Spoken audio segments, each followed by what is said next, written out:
So welcome to my channel Jain. Today I am explaining communication.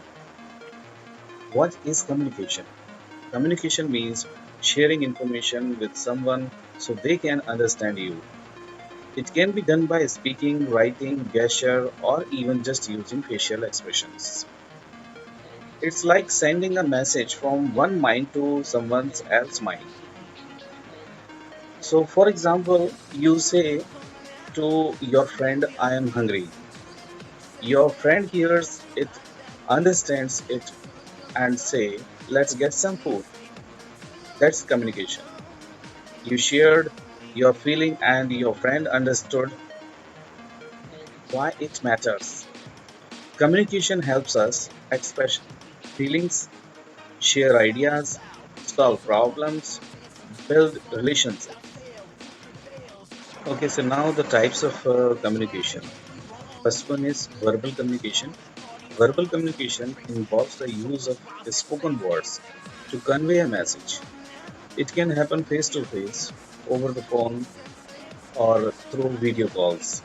This type of communication relies not only on the word spoken, but also on tone, pitch, and speed, which can affect how the message is received. It's one of the most direct and immediate way to share thoughts and ideas. For example, a teacher explaining a math problem to students in the class is using verbal communication.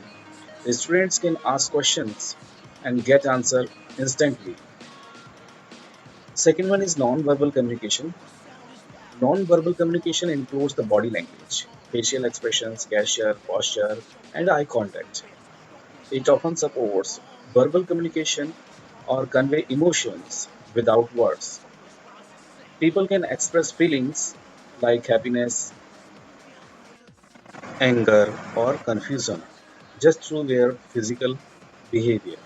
For example, if someone crosses their arm and avoid eye contact during a conversation, it may show they are uncomfortable or upset, even if they do not say anything. Now, written communication. Written communication uses text to share information. It can be formal or informal, and it's often used when a message needs to be recorded or shared with many people. It includes letter, emails, books, articles, and even social media posts. For example, a manager sends a message to employees outlining the schedule for a week. This written message helps everyone stay informed and organized. Okay, now, so visual communication is fourth one. So visual communication uses images, symbols, graphs, charts, and colors to present information. It's especially useful when trying to explain complex data or ideas quickly and clearly. It often works alongside other types of communication. For example, a pie chart showing company sales growth over the year helps employees understand performance trends at a glance. Now, fifth one, formal communication. Formal communication follows a structured format and is used in professional or official settings. It's respectful, clear, and often documented. This type is common in workplaces, schools, and government institutes.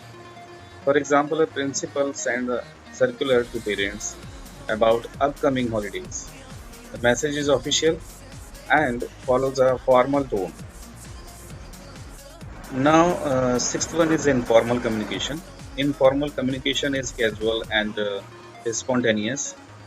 It happens naturally among friends, family, and colleagues, and doesn't follow strict rules. It helps build relationships.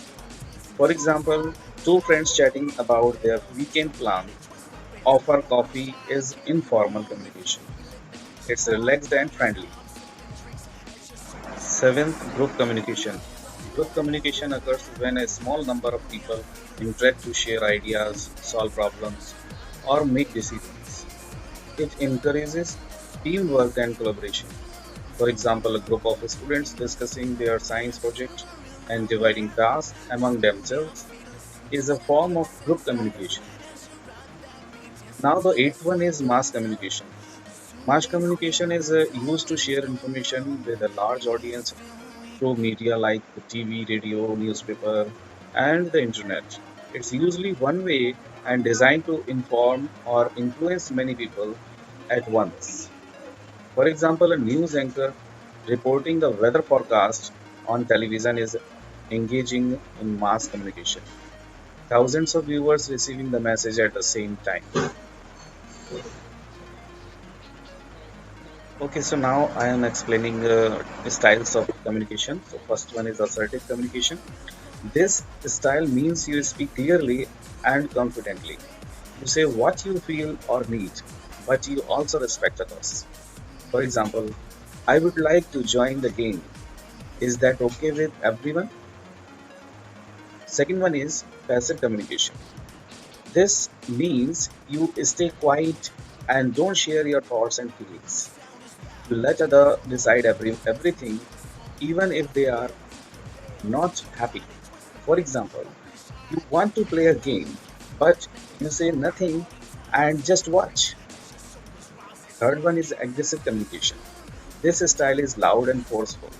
You speak in a way that can hurt others or make them feel scared.